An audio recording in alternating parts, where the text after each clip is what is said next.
ஒரு ஊரில் ஒரு வேட்டைக்காரன் இருந்தானாம். அவங்கிட்ட 2 நாய் இருந்துதான். ஒன்று வீட்டை பார்த்துக்கிறதுக்காகவும் இன்னொன்று வேட்டையாடுறதுக்கும் பழக்கி வச்சுருந்தானாம்.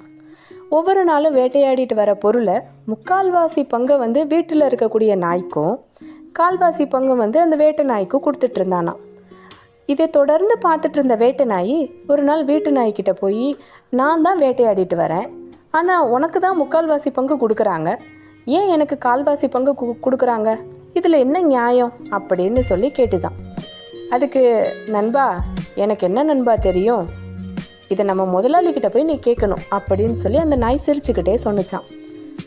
இல்லை, இது எனக்கு ஒன்றும் புரிஞ்சிக்க முடியல, இது எப்படி உனக்கு மட்டும் அதிகமாக கொடுக்குறாரு அப்படின்னு சொல்லி கேட்டதுக்கு திரும்பவும் அந்த வீட்டு நாய் சிரிச்சுக்கிட்டே பதில் சொன்னிச்சான்.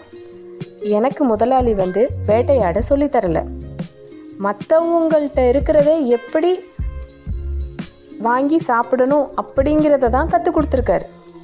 எனக்கு அது மட்டும்தான் தெரியும். உனக்கு வேட்டையாட சொல்லி கொடுத்துருக்காரு, நீ வேட்டையாடிட்டு வர, இதுதான் நடந்துட்டுருக்கு, இதை போய் நீ முதலாளிகிட்ட கேட்கணும், இது என்னோட தவறு எதுவுமே கிடையாது அப்படின்னு சொல்லி அந்த நாய் பதில் சொன்னிச்சான். அப்போ தான் அந்த வேட்டை நாய்க்கு புரிஞ்சுதான், இந்த அநியாயமான உலகத்தில் நியாயத்தை தேடுறது ரொம்ப ரொம்ப தப்பு அப்படின்னு புரிஞ்சுக்கிச்சான்.